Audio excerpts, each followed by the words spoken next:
Hi guys, welcome back to my channel. Thank you so much for clicking on this video. My name's Crystal and today we are going to do a video that's a little bit different for my channel. I'm going to be going through everything that I purchased in the makeup world in 2019. So I feel like I spent the most money on makeup I ever have in my entire life when I was going through a bit of a difficult time in 2019, and I've actually gone through my entire collection, pulled everything out that I purchased last year, wrote it down, looked up the prices, and I actually have a total value that I wanted to take you guys through today and discuss the realities of the fact that makeup can suck you into making purchases that you don't necessarily need, and talking about the reality of marketing and what we're spending our money on, especially at the moment when a lot of people are being quite conservative with their finances. This really important topic of whether we are spending our money on actual tangible things that are going to bring us joy, and when is enough.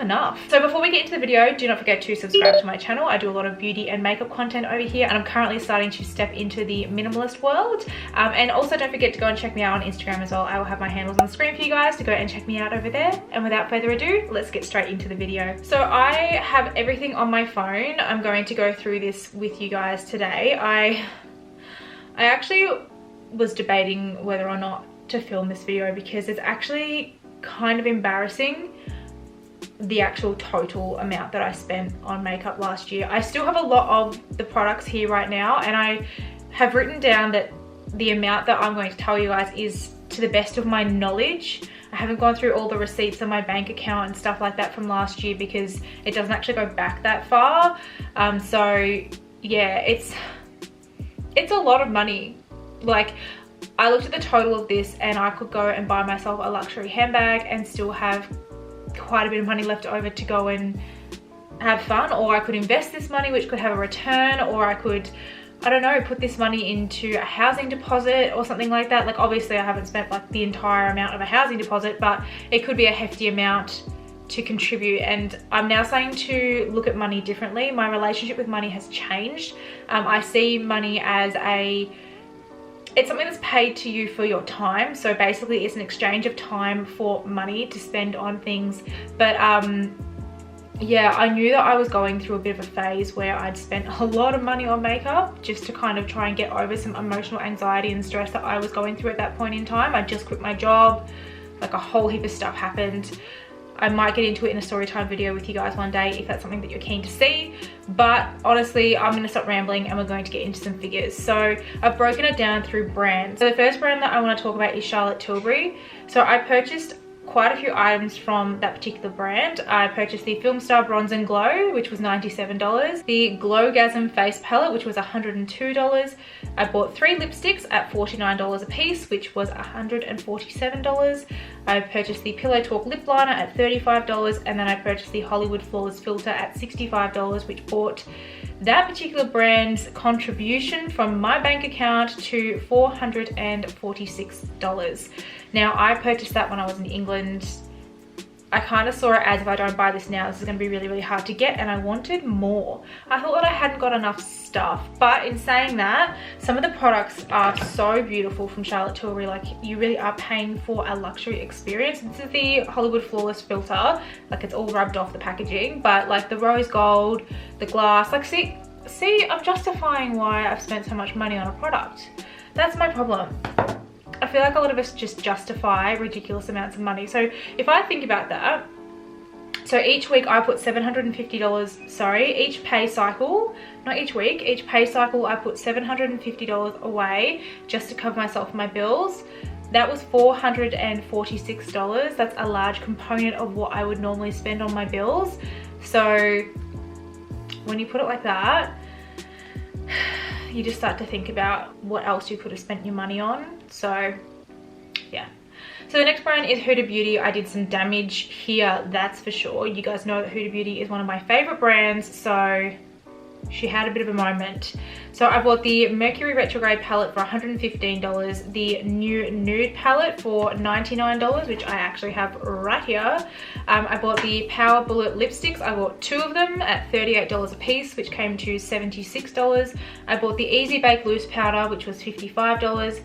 I bought the new, sorry, I actually got that confused. I bought the new nude palette, and I also bought the new the nude medium palette. So I actually bought this one, the retrograde palette, and the new nude palette in the same year.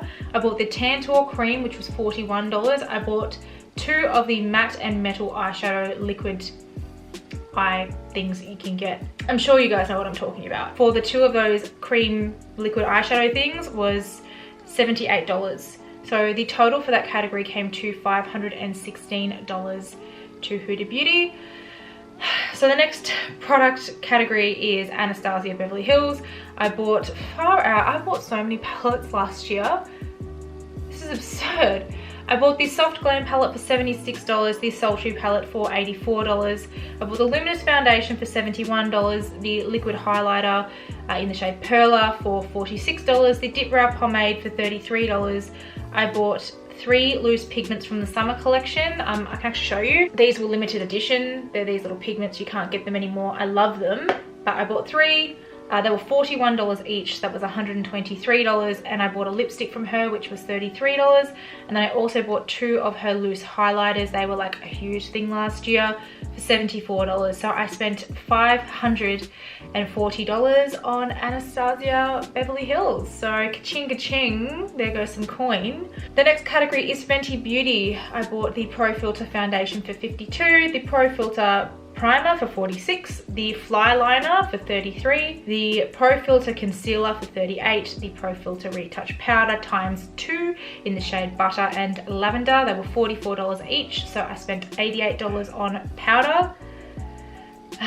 I bought the Sunstalker bronzer in Shady Biz for $46, and I bought 2 of the Gloss Bomb lip glosses $31 each, which was $62, bringing this particular brand to a total of $365. Honestly, I was about to say that's not too bad, but that's still $365. That's still like half of one of my pay cycles bills amounts. Like, I don't know why we seem to think that makeup, it doesn't matter how much money you spend on makeup because you're going to use it eventually, but there's all these decluttering videos and stuff out there that make you feel like you need to declutter makeup so that you can make space for more makeup.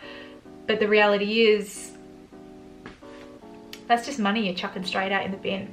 It's embarrassing. So ColourPop is the next category. So I bought 4 Super Shock eyeshadows. They were $9 each, so I spent $36 on those. I bought a lip gloss for $12, and I bought a eyeshadow palette for $26. So it came to a total of $74 for ColourPop.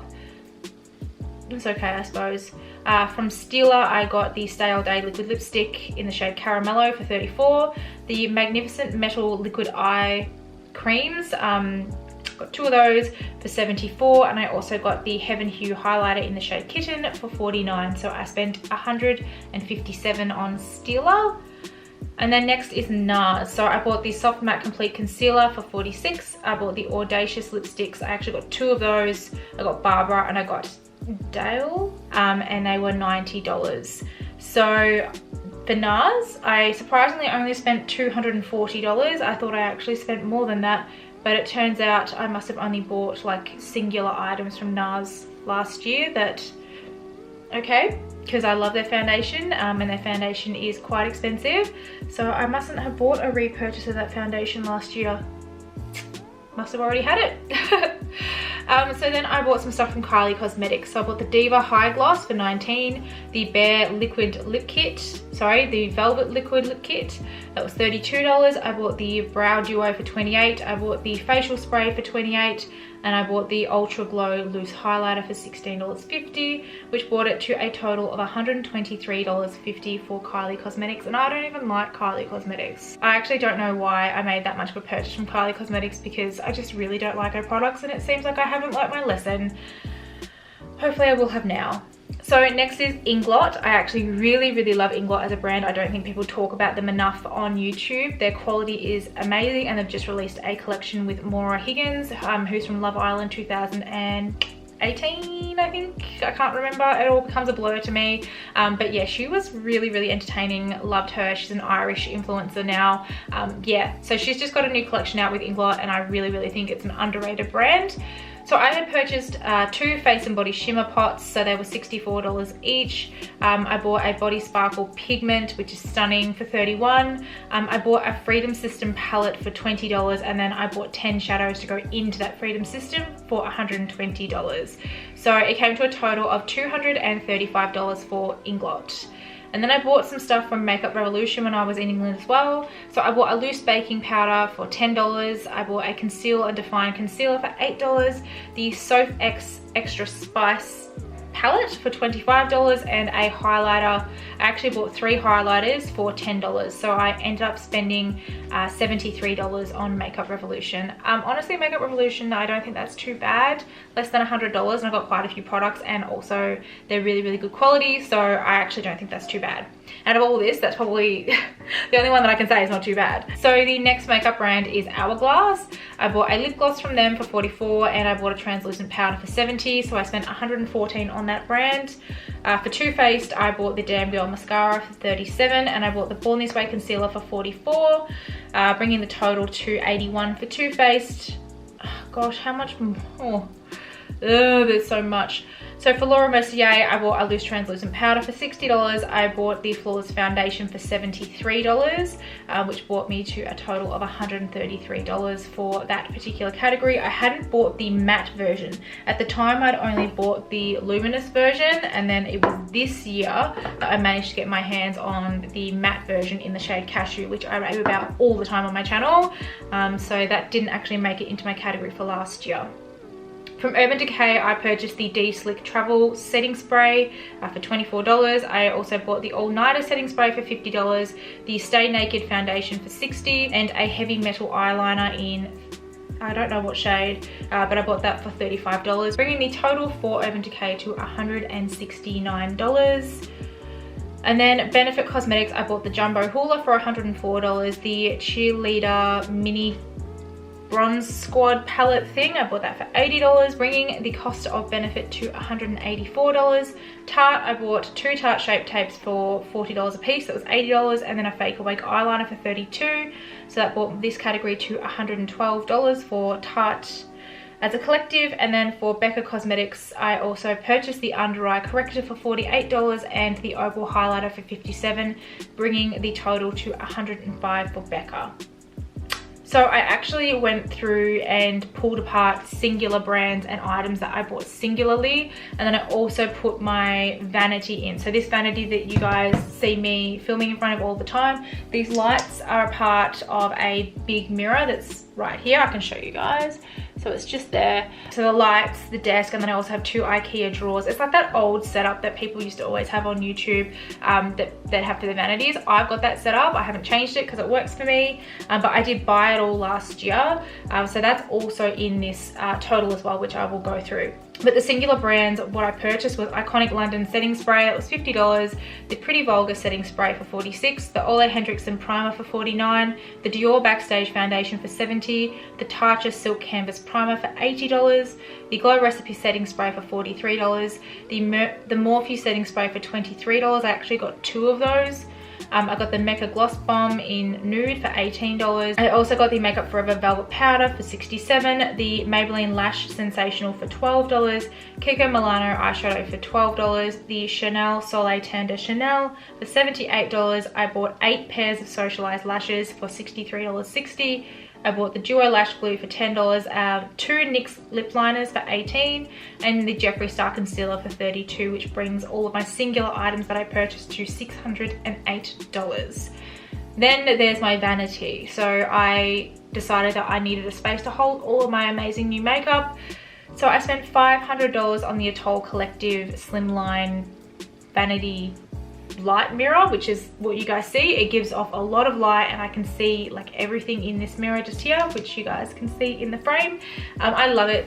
I actually think it was a really, really good investment. I was thinking of doing a review on it, but I honestly thought the video would be maybe 5 minutes long, so that's why I didn't do it. I'm happy to say that it's a good purchase, but I did purchase that for $500. I bought 2 IKEA drawers for $198, and then I bought the desktop separately. I got a custom desktop made because it was going to be too expensive to get one from IKEA and then get it cut and then it not look clean and all that sort of stuff. So I have one custom made from Bunnings, and I got that for $40, bringing the total of my vanity to $738. So based off all of those figures that I've gone through, if I haven't talked your ear off and you haven't gone like completely crazy with how much money I've spent on absolute bull dust, the total amount that I know of that I spent on makeup and makeup related things like my vanity comes to $4,953.50. So it's actually embarrassing that that is the final number that I spent on makeup in 2019, and I actually don't know if that's everything. I think that's the scary part, is that I am not 100% sure if that's absolutely everything. I could have sworn that I bought a NARS foundation last year, but maybe I bought it this year. I don't even know.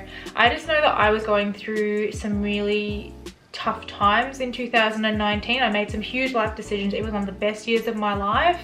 I fell into the job that I'm in now that I love, and I'm able to chase my dreams now, which is incredible. But the first half of the year I was not in a good place, and gosh, it sounds like an obsession or like an addiction, but I turn to makeup when I'm really unhappy, and it got me through a really, really tough time. And if purchasing something gets you through a time that you're struggling and that you need just a little bit of, I don't know, TLC, then that's okay. Just don't do what I did and spend $2,000 in the space of a week on makeup. Because now I'm starting to realize that when you're finished with all of these components and all of this plastic, a lot of this is glass, don't get me wrong, but a lot of this is plastic, it goes into landfill. This stuff takes a really, really long time to break down, and it's actually killing our planet. So when you think about it, I've got all of these products, and then marketing is telling me to buy more, get the latest, get the greatest. I actually really want to take a step back and love what I currently have, because I have spent essentially $5,000 on makeup in 2019, and I still have it now. It's still serving me fine, like serves me completely fine. But honestly, marketing really gets under my skin. It makes me feel like I'm not going to be complete if I don't buy the latest and greatest. If there's one thing that this pandemic has taught me, because I have definitely been cash reserving my money, I haven't been spending it flippantly on things unless it's something that I can see value from. So for example, I have purchased a couple of different gelish dip SNS powder shades because I'm now doing my own nails. I did invest quite a bit of money into establishing a system that works for me, and yes, that's still purchasing into the cosmetic space, but it's something that's going to have a really, really great return for me long term. And my partner and I really do want to purchase a house next year. I'm thankfully still employed at the moment with my current employer. I am so thankful for that. I've been practicing scripting and doing my gratitude journaling every single day since we started in lockdown, and then this is our second wave of lockdown in Victoria. I really have been counting my blessings, and I'm so thankful to be in the position that I'm in. But I've also learned so much about the fact that marketing is constantly in our faces. We are constantly told that we need to buy this, buy that.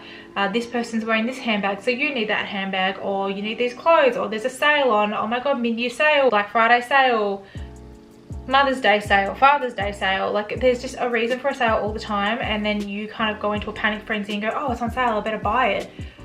Makeup never goes on sale, first of all. I think the addiction to makeup, and I know that a lot of people experience this, I think the addiction with makeup is that it doesn't discriminate. No matter what your size, actually that's a lie. It does discriminate. There are some brands that don't actually cater for deep skin tones as well as they do for fair skin tones, which is, we're in 2020, like, get it together. Come on. Makeup doesn't make you feel that way. There isn't like a, oh, only size 6s can wear this, or only size whatever can wear this. Like, you can wear whatever you want without feeling like it's, I don't know, restricting you in any way or making you feel inadequate in any way. So I think that's why for me, like, I can't speak for everybody, but I think that's why for me in particular, why I was drawn to purchasing lots and lots of makeup, because there is a strong correlation between me gaining weight in that time period when I was extreme buying makeup and purchasing. Like, there is definitely a consistent, obvious correlation in a positive trend between the two, because I was burying myself in purchasing things that made me feel good. Like, I wanted to feel good, and by eating delicious food and buying myself things that wouldn't make me feel bad about myself, like a pair of jeans would make me feel bad because I would know that my weight is rising. Something like a concealer isn't going to make you feel that way. It's going to make you feel more beautiful. It's going to make you feel like you're getting a luxury piece. So I really do think that's why I engaged in it, but it's also now something that I'm super aware of, and it's something that I don't want to engage in anymore. So I am probably going to back up this video with another video that is talking about me going on a no buy. I've had enough of spending my money on all these things that are unnecessary, that I'm told that I need. I don't need any more makeup. I probably don't need to buy makeup for 2 years. I reckon I could go 2 years. If I wasn't doing clients' makeup, of course. I reckon I could go 2 years without buying makeup and I wouldn't run out. I've just got to a point where I've had enough of purchasing things that I actually don't need. I want to set up my life, to have a family. I want to buy a house. I want to really be successful financially and be not financially restricted at all. And I just think that by buying into this space right now with my money is just not going to be a smart move. So $5,000. What would I have done with $5,000 if I hadn't purchased any makeup last year? I probably would have put that into my housing deposit that I'm currently saving for, or I would have purchased myself a really, really nice handbag. I know that sounds kind of trivial. I probably would have got myself a Gucci Dionysus handbag, or I would have got myself I don't know, I have no idea. I'm kind of putting myself on the spot here, but for $5,000 I could have definitely done more with that other than spend it on makeup. Makeup brings me so much joy. Let me just clarify that before I end this video. Makeup brings me so much joy. I do want to make a career out of makeup. I love makeup, I love trying makeup, but I just think that there's a point that we need to get to where we understand that our consumerist habits can sometimes be detrimental to ourselves. You are fueling the fire by buying more or going beyond your means to purchase this stuff if you don't need to. I never ever went beyond my means to purchase makeup, ever. Like, I never used my credit card for it or put myself into debt. But I just don't know what else to say. Enough's enough. I have had enough. So $5,000 on makeup, that's enough for me, I think, for the next couple of years. So thank you so much for watching my video. If you made it this far, definitely let me know in the comments below what your thoughts are on excessive spending on makeup, and have you decided to put your foot down and say no more, because I would love to know what your stories are like as well. And also don't forget to subscribe to my channel and also follow me over on Instagram as well. I would love to continue the discussion over on Instagram. I think this is really an important topic to discuss together, especially in the makeup community, as we are constantly told to buy more and spend more in the makeup industry. So thank you again for watching my video, and I will see you guys next time. Bye.